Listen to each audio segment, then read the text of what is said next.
Hello दोस्तों, मैं आपका गाइड, आपका दोस्त अनुराग पांडे और आप देख रहे हैं हमारा यूट्यूब चैनल। भारत भूगोल चल रहा था। भारत भूगोल में हमने लास्ट वाली वीडियो में भारत की मिट्टियों के बारे में पढ़ा था। उसमें हमने लेटराइट मिट्टी, दोमट काली मिट्टी, ठीक है, काली मिट्टी को हमने क्या क्या बताया था, उसका नाम क्या क्या और बता दिया था आपको। उसको हमने बताया था रेगुर मिट्टी भी बोलते हैं। रेगुर मिट्टी भी बोलते हैं उसको, कपास की मिट्टी बोलते हैं, ट्रॉपिकल ब्लैक अर्थ मिट्टी बोलते हैं, ट्रॉपिकल चरनोजम भी बोलते हैं। तो इनके निर्माण की भी विधि हमने बताई थी। बेसाल्ट लावा के अपक्षय और अपरदन से इनका निर्माण भी हुआ है, ठीक है। इस तरीके से हम कल देखे थे। और क्रेब्स महोदय हैं, हमने उनके बारे में भी बताया था। क्रेब्स महोदय ने रेगुर मिट्टी को क्या बताया था, ये परिपक्व मृदा है और इसके निर्माण में विशिष्ट उच्चावच और जलवायु की प्रमुख भूमिका, मतलब सक्रिय भूमिका किसकी होती है, उच्चावच और जलवायु की, ठीक है। इस तरीके से हम आगे बढ़ते। लेटराइट मिट्टी, फिर दोमट जलोढ़ मिट्टी। जो दोमट जलोढ़ मिट्टी में हमने दो वर्ग बताए, दो उपवर्ग बताए। इसमें एक नवीन या खादर मिट्टी, दूसरा प्राचीन या बांगर। खादर में क्या है कि बाढ़, हर साल बाढ़ का पानी पहुंचता वहां पे, वो उनकी जलधारण क्षमता अधिक होती है और सदैव उर्वर बनी रहती हैं। जो बांगर के बारे में हम बताए थे, ये थोड़े से ऊंचे वाले क्षेत्र पे, मतलब यहाँ पे बाढ़ का पानी नहीं पहुंच पाता और इनमें उर्वरता भी बनी नहीं रह पाती है, ठीक है। इनमें चूनेदार कंकड़ के पिंड पाए जाते हैं। ऐसी इस तरीके से हम बताए थे। फिर भाबर तराई, फिर लाल मिट्टी, पर्वतीय मिट्टी, मरुस्थलीय मिट्टी, अम्लीय क्षारीय मिट्टी हमने बताया। तो भारत की मिट्टी हम कल बताए थे, ठीक है। इसमें मृदा अपरदन के बारे में बताया, इसके सुधार बताए, कारक बताए, फिर उसके बाद सुधार बताए, फिर उसके प्रभावित क्षेत्र, सबसे ज़्यादा प्रभावित क्षेत्र कौन कौन से हैं वो भी हमने बताया आपको, ठीक है। फिर अपरदन प्रक्रिया बताया, अस्फाल, रिल, परत, रिल, अवनालिका और धारा चैनल अपरदन, ठीक है। तो आज का टॉपिक है प्राकृतिक वनस्पति। भारत का भूगोल है तो भारत की प्राकृतिक वनस्पति के बारे में बात होगी। तो भारत की प्राकृतिक वनस्पति में, तो प्राकृतिक वनस्पति क्या होती है, पहले इसकी परिभाषा जाननी जरूरी है। तो पौधों की जातियां, जैसे पेड़ हैं, झाड़ियां हैं, बेल हैं, लताएं हैं, इनका जो समूह है वो किसी विशिष्ट पर्यावरण में एक दूसरे के साहचर्य के रूप में विकसित होते हैं, ठीक है। जो पेड़ पौधे होते हैं ये क्या होते हैं, इनके समूह किसी विशिष्ट पर्यावरण में एक दूसरे के साहचर्य में विकसित होते हैं, ठीक है। उन्हीं को हम बोलते हैं प्राकृतिक वनस्पति। अब वनों की विविधता बहुत सारी है।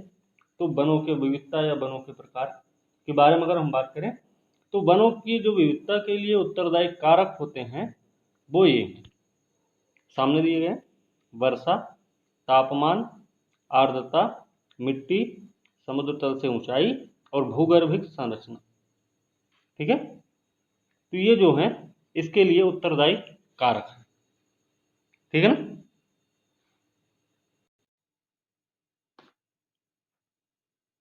आगे देखते हैं वनों का वर्गीकरण। कितने प्रकार के वन पाए जाते हैं हमारे यहाँ भारत में। तो भारत में 6 प्रकार की वनस्पतियां मिलती हैं। कौन कौन सी? उष्णकटिबंधीय सदाबहार वन, उष्णकटिबंधीय पर्णपाती या फिर मानसूनी वन, उष्णकटिबंधीय शुष्क वन, पर्वतीय वनस्पति, मरुस्थलीय वनस्पति, ठीक है।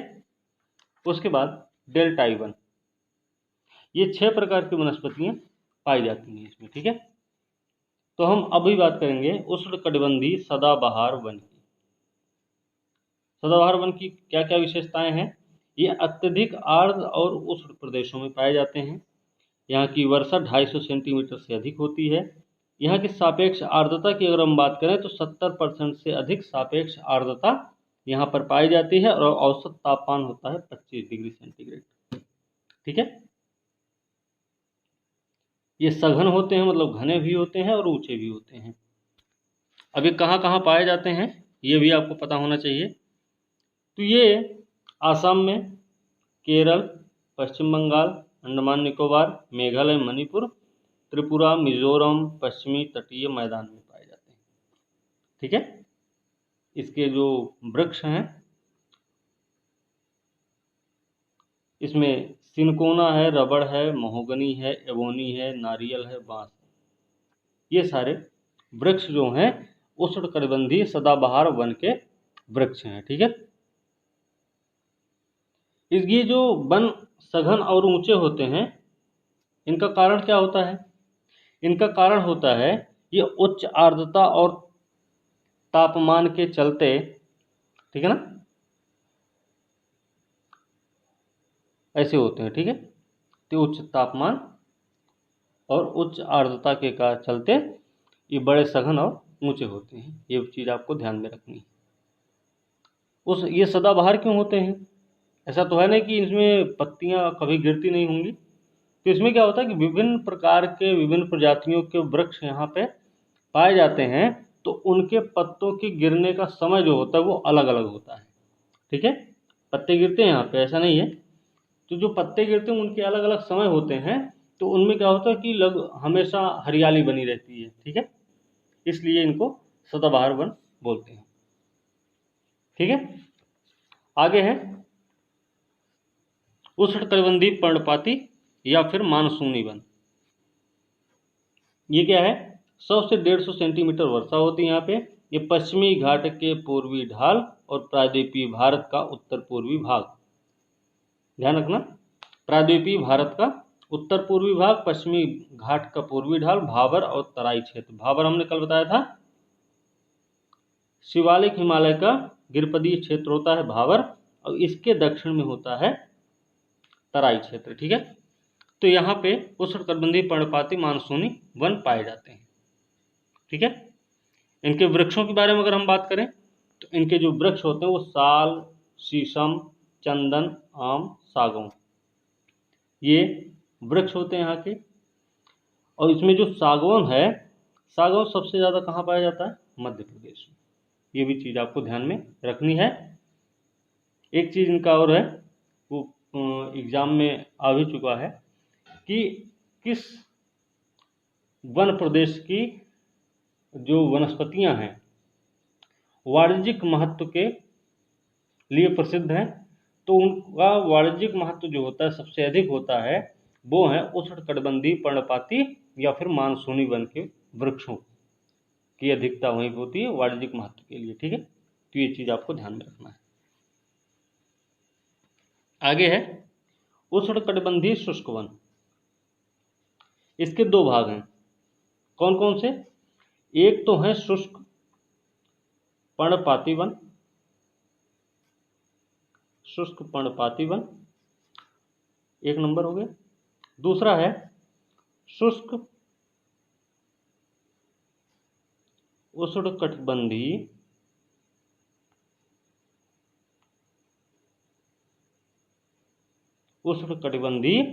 कटीली वनस्पति। दो प्रकार की वनस्पतियां होती हैं। ठीक है, इसमें किसमें? उष्णकटिबंधीय शुष्क वन में। ठीक है, तो भाई उष्णकटिबंधीय शुष्क वन, अब देखिए इसमें 70 से 100 सेंटीमीटर वर्षा होती है। यह उत्तर प्रदेश, मध्य गंगा मैदान, आंध्र प्रदेश, महाराष्ट्र, कर्नाटक और तमिलनाडु में पाए जाते हैं, है ना। तो उत्तर प्रदेश, मध्य गंगा मैदान, आंध्र प्रदेश, महाराष्ट्र, कर्नाटक और तमिलनाडु में पाए जाते हैं। ठीक है, ठीक है, तो उष्णकटिबंधीय शुष्क वन के बारे में देखते हैं। तो इसमें देखिए इसके जो दो भाग हैं, एक हमने क्या बताया, शुष्क पर्णपाती वन। तो शुष्क पर्णपाती वन जो हैं आपके, उनकी विशेषता है ये 70 से 100 सेंटीमीटर वर्षा, उत्तर प्रदेश, मध्य गंगा मैदान, आंध्र प्रदेश, महाराष्ट्र, कर्नाटक और तमिलनाडु में पाए जाते हैं। इसमें एक और गुजरात भी आप जोड़ सकते हैं। ठीक है ना। यहाँ पे क्या होता है शुष्क पर्णपाती वन में, यहाँ पे शुष्क ऋतु बहुत लंबी होती है, शुष्क ऋतु लंबी होती है, यहाँ पे ऋतु लंबी होती है, पहली चीज। दूसरी चीज, वर्षा ऋतु यहाँ पे 4 महीना होती है। किसमें? शुष्क पर्णपाती वन में, ठीक है। वर्षा 4 महीने की होती बस, ठीक है। इनकी विशेषता क्या है शुष्क पर्णपाती वन की? पेड़ों के झुरमुटों के बीच में, पेड़ों के झुरमुटों के बीच में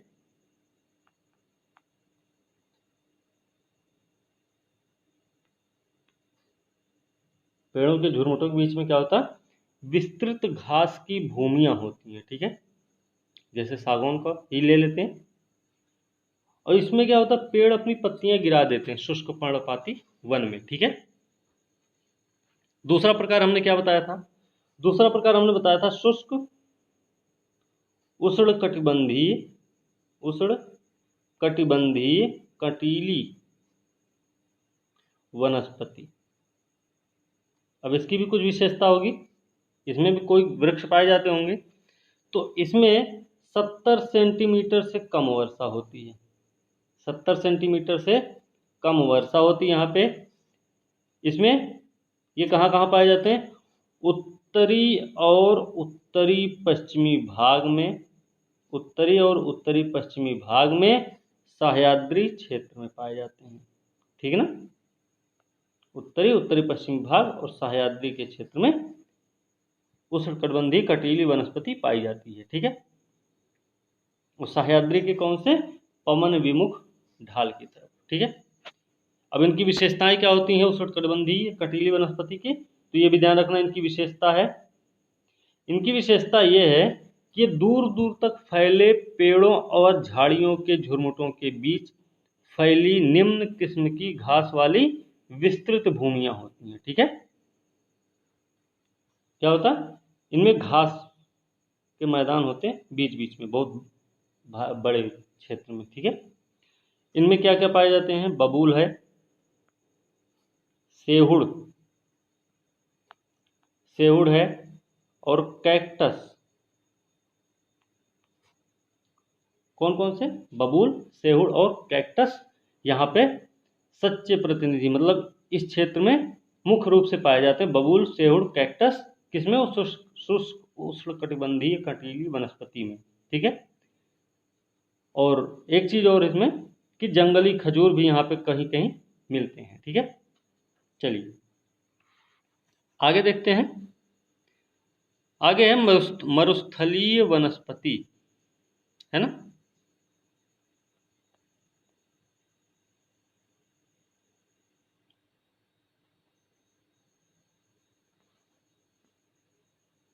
मरुस्थलीय वनस्पति है। तो मरुस्थलीय वनस्पति के बारे में, मरुस्थलीय क्षेत्र में 50 से कम सेंटीमीटर वर्षा होगी, 50 सेंटीमीटर से कम। यह राजस्थान, दक्षिण पश्चिम पंजाब, दक्षिण पश्चिम हरियाणा में, राजस्थान, दक्षिण पश्चिम पंजाब और दक्षिण पश्चिम हरियाणा में ये वन पाए जाते हैं। मतलब कौन? आपके मरुस्थलीय वन, ठीक है। इनके वन जो होते हैं, पेड़ जो होते हैं, ये छोटे आकार के कंटीले वन होते हैं, ठीक। यहाँ पे बबूल, खेजरी, नागफनी, खजूर, बबूल, खेजरी, नागफनी और खजूर यहाँ पे ज़्यादा मात्रा में मिलते हैं, ठीक। अब इनको क्या बोल सकते हैं? एक और इनका नाम है उष्णकटिबंधीय कांटेदार वृक्ष भी कहते हैं इनको, ठीक है ना। उष्णकटिबंधीय कांटेदार वृक्ष भी बोलते हैं। अगला भाग है, आगे है डेल्टाई वन। डेल्टाई वन को मैंग्रोव वन बोलते हैं, दलदली वन या ज्वारीय वन। तो डेल्टाई वन को मैंग्रोव, दलदली या फिर ज्वारीय वन बोलते हैं। ये गंगा, ब्रह्मपुत्र, गोदावरी, कृष्णा, कावेरी डेल्टाओं में पाए जाते हैं। यहाँ का मुख्य वृक्ष है सुंदरी, ठीक है। और ये होते बहुत सघन है, सघनता इनकी क्या होती है? बहुत अधिक होती है। ये चीज़ भी पता होनी चाहिए आपको। तो गंगा, ब्रह्मपुत्र, गोदावरी, कृष्णा, कावेरी के डेल्टाओं में पाए जाते हैं। सुंदरी वृक्ष यहाँ का प्रमुख है और बहुत सघन होते हैं। यहाँ की इसकी सघनता जो होती बहुत अधिक होती है, ठीक। अगला है पर्वतीय वनस्पति। अब पर्वतीय वनस्पति क्या भाई? पर्वतीय वनस्पति 2 प्रकार की होती है, ध्यान रखना। पर्वतीय वनस्पति 2 प्रकार की होती है। और ये जो 2 प्रकार होते हैं ये कैसे होते हैं? ये मौसमी दशाओं में अंतर के कारण होते हैं, ठीक है। मौसमी दशाओं में अंतर के कारण ये दो प्रकार के होते हैं। एक तो होता है प्रायद्वीपीय पठार की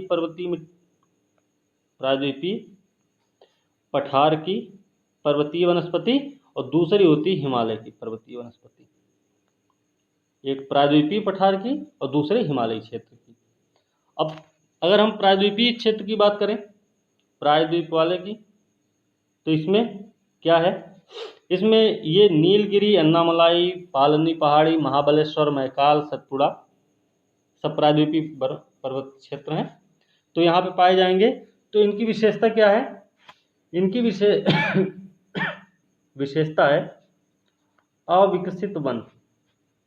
ठीक है ना, अविकसित होते हैं ये 1500 मीटर से कम ऊंचाई पर पाए जाते हैं। 1500 मीटर से कम ऊंचाई पर पाए जाते हैं। प्रायद्वीपीय पठार की पर्वतीय वनस्पतियों की बात हो रही है। ठीक है, और जो इतने ऊंचे पाए जाते हैं वो आर्द्र शीतोष्ण वन होते हैं, जो कि कम सघन और अधिक ऊंचाई पर इनकी सघनता अधिक होती है। मतलब नीचे से ऊपर की ओर जाते समय क्या होता, इनकी सघनता बढ़ती जाती है। ठीक है, फिर पेड़ों के नीचे वनस्पति का जाल होता है। पेड़ों के नीचे वनस्पति का जाल होता है। पेड़ों के नीचे वनस्पतियों का जाल होता है। और इसमें अगर हम बात करें प्रायद्वीपीय पठार की पर्वतीय वनस्पति में, तो यहाँ पे आपको पाए जाते हैं कौन से? मैग्नोलिया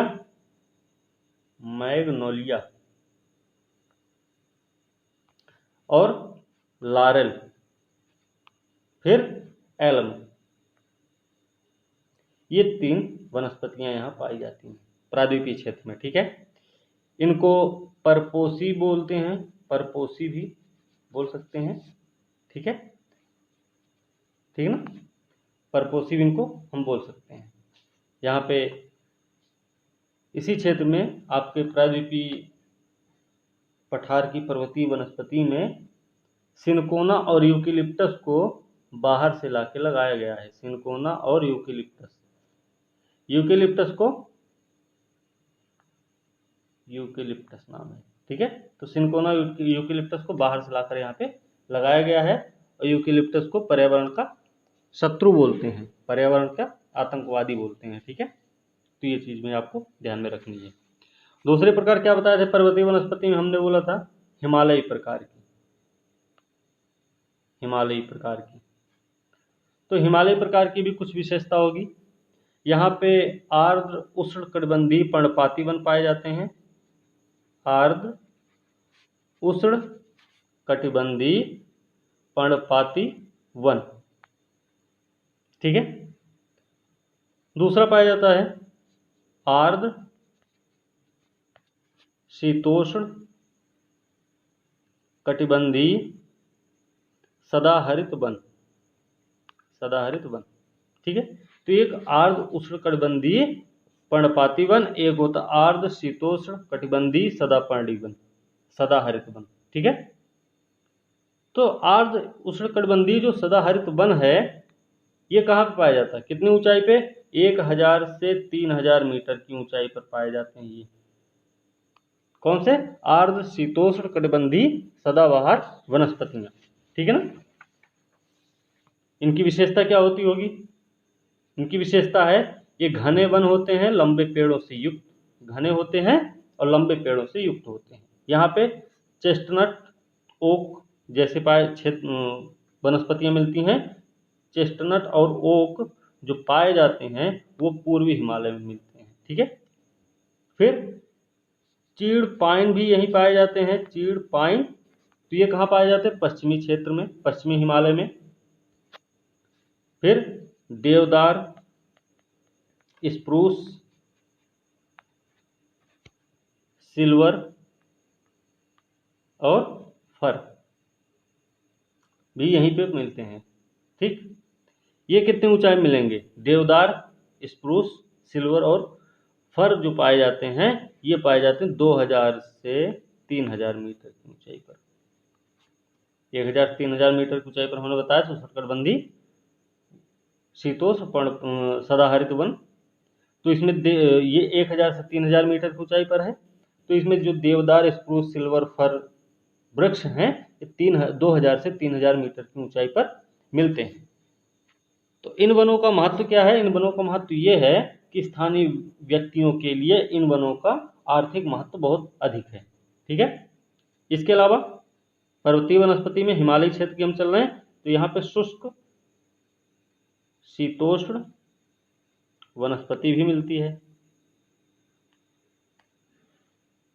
हमने आर्द्र अभी पढ़ा, अब शुष्क पढ़ेंगे। तो शुष्क कैसे? यहाँ 70 से 100 सेंटीमीटर वर्षा। ठीक है। भूमध्य सागरीय वनस्पति से मिलते जुलते हैं ये लोग। शुष्क शीतोष्ण वनस्पति जो है भूमध्य सागरीय क्षेत्र की वनस्पति से मिलते जुलते क्षेत्र होते हैं। ठीक। यहाँ पे क्या क्या मिलते हैं? यहाँ पे मिलेंगे जंगली जैतून, जंगली जैतून। ठीक है। फिर बबूल, और इसके अलावा कठोर व मोटी सवाना घास के साथ उगते हैं यहाँ पे। ठीक है। फिर ओक और देवदार भी यहाँ पाए जाते हैं, जिसमें से देवदार की अगर हम बात करेंगे तो ये सर्वाधिक ऊंचाई पर पाए जाते हैं देवदार। ठीक है। शुष्क शीतोष्ण वनस्पति में। फिर आगे अल्पाइन वनस्पति है। तो जो अल्पाइन वनस्पति है ये 3000 से 4000 मीटर की ऊंचाई पर मिलती है। इस पे प्रश्न आया है पहले, यूपीएससी में आ चुका है अल्पाइन पर। तो 3000 से 4000 मीटर की ऊंचाई पर मिलते हैं ये अल्पाइन वनस्पतियां। हिमालयी क्षेत्र में ही ये होते हैं, कम सघन होते हैं। ठीक है। इसमें सिल्वर, फर, जूनिफर, बर्च, पाइन, रोडोडेंड्रॉन पाए जाते हैं। यहाँ पे चारागाह क्षेत्र होता है। चारागाह क्षेत्र और भी अधिक ऊंचाई पर होता है। हिमरेखा की ओर बढ़ने पर पेड़ों की ऊंचाई जो है वो कम होती जाती है। अल्पाइन क्षेत्र में जब हम हिमरेखा की तरफ बढ़ेंगे तो पेड़ों की ऊंचाई वहां पे कम होती जाती है। और क्षेत्र की अगर बात करें तो ये अरुणाचल प्रदेश, खास करके अरुणाचल प्रदेश में। ठीक है। तो ये आपकी हो गई पर्वतीय वनस्पति। ठीक है। हमने वनस्पतियों के बारे में पढ़ा है, तो हमें वनस्पति के महत्व के बारे में भी पता होना चाहिए। वनों का महत्व क्या हो सकता है? अब वनों का महत्व नॉर्मल है, आपको पता भी होगा कि अर्थव्यवस्था में विशिष्ट योगदान होता है इनका। बहुत सारे उद्योग यहाँ से चलते हैं। इसमें सागौन, साल, शीशम, रोजवुड, देवदार, चीड़, पाइन, स्प्रूस ये सब पाए जाते हैं ना इसमें। तो ये अर्थव्यवस्था में विशिष्ट योगदान इनका होता है। ठीक है। आगे है ब्यूटिया मोनोस्पर्मा। ये प्रश्न आ चुका है पहले। ठीक है। इसको क्या बोलते हैं? जंगल की आग। जंगल की आग को एक और नाम देते हैं, क्या नाम है? दावानल बोलते हैं इसको। तो दावानल भी, जंगल की आग को दावानल भी बोलते हैं, ये भी ध्यान रखना आपको। ठीक है। ब्यूटिया मोनोस्पर्मा क्या है? ये ढाक या पलास बोलते हैं। गांव में आप सुने होंगे कि ढाक का पेड़ है। ठीक है। तो ढाक का जो फूल होता है लाल लाल होता है ना, तो उत्तर प्रदेश का राजकीय पुष्प है। ठीक है। क्या? पलाश या ढाक का फूल जो होता है वो उत्तर प्रदेश का राजकीय पुष्प माना जाता है। ये भी चीज आपको ध्यान रखनी है। फिर आगे क्या है? आगे है सामाजिक वानिकी में प्रयुक्त बहुउद्देशीय जो वृक्ष है उसको खेजरी, खेजरी को माना जाता है। खेजरी को मरुस्थल का राजा कहा जाता है। खेजरी जो है सामाजिक वानिकी में प्रयुक्त बहुउद्देशीय वृक्ष है, जिसे मरुस्थल का राजा भी कहा जाता है। इसके बहुउद्देशीय उपयोग, ठीक है, बहुउद्देशीय उपयोग और अधिक तापमान सहन करने की क्षमता, कम पानी की आवश्यकता के कारण इसको सामाजिक वानिकी में वरीयता दी गई है। ठीक है। फिर ये तुम बता दिया अल्पाइन वन कहाँ पाया जाता है? अरुणाचल प्रदेश में। लीसा, ये प्रश्न आ चुका है। ये चीड़ के वृक्ष से प्राप्त होता है। लीसा जो है चीड़ के वृक्ष से प्राप्त होता है और ये एक गैर प्रकोष्ठ वन उपज है। ये भी ध्यान रखना है कि चीड़ के वृक्ष से जो लीसा प्राप्त किया जाता है वह एक गैर प्रकोष्ठ वन उपज है, जो कि कहाँ मिलता है? उत्तराखंड में, है ना। उत्तराखंड में मिलता है। तो फिर लीसा से क्या बनाया जाता है? लीसा से विरोजा, लीसा से विरोजा और तारपीन का तेल बनता है। तारपीन का तेल बनाया जाता है इससे। इसके अलावा अब इनका उपयोग कहाँ होगा? लीसा से विरोजा और तारपीन का जो तेल बनता है, इनका उपयोग कहाँ कहाँ होता है? इनका उपयोग होता है कागज उद्योग में, कागज उद्योग, साबुन उद्योग, और किसमें? पेंट वाले में। पेंट होता है, पैंट नहीं, पेंट। ठीक है, तो पेंट बनाने में भी इनका प्रयोग किया जाता है। ठीक है, लीसा की ही हम बात करें तो लीसा जो है उत्तराखंड में स्वरोजगार और ग्रामीण अर्थव्यवस्था का प्रमुख साधन भी है। उत्तराखंड के अगर स्पेशल की बात आए तो इस चीज को ध्यान रखना है कि उत्तराखंड में लीसा जो है एक स्वरोजगार और ग्रामीण अर्थव्यवस्था का प्रमुख साधन है, और महोगनी। ठीक है ना, ये सब आपको पता हो गया। ठीक, इसके अलावा लीसा के वृक्ष से प्राप्त किया, लीसा चीड़ के वृक्ष से प्राप्त किया जाता है। ये स्वरोजगार और ग्रामीण अर्थव्यवस्था का प्रमुख साधन है उत्तराखंड में। उत्तराखंड में ही चीड़ बनाने से, चीड़ जो है वनों से प्राप्त होने वाली एक गैर प्रकोष्ठ वनोपज है। लीसा से विरोजा तारपीन का तेल बनाया जाता है, जिसका उपयोग कागज उद्योग, साबुन उद्योग और पेंट उद्योग में किया जाता है। ये चीजें आपको पता हो गई। ठीक है, तो ये सारी चीजें हो गई। अच्छा, वीडियो को क्या है कि आप इनको ध्यान से सुनिए, क्योंकि इसमें बहुत सारे फैक्ट्स होते हैं जो एक्स्ट्रा होते हैं। इसमें मान लीजिए जो लिखा गया है ये तो आपको दिख रहा है सामने से, लेकिन जो हम बताए एक्स्ट्रा उनको भी याद करने की ज़रूरत है, क्योंकि ज़रूरी नहीं है कि सारे के सारे प्रश्न यहीं से आ जाए। ठीक है, वो कहीं और से भी आ सकते हैं, जो हम बताएंगे हो सकता है वहाँ से भी पूछ लिए जाए, तो उन पर भी थोड़ा सा ध्यान देने की ज़रूरत है आपको। ठीक है, तो वीडियो अच्छी लगी हो तो लाइक शेयर कमेंट जरूर करें, साथ में चैनल को भी सब्सक्राइब करना ना भूलें। ठीक है, अगली वीडियो के साथ हम कल मिलेंगे, तब तक के लिए धन्यवाद।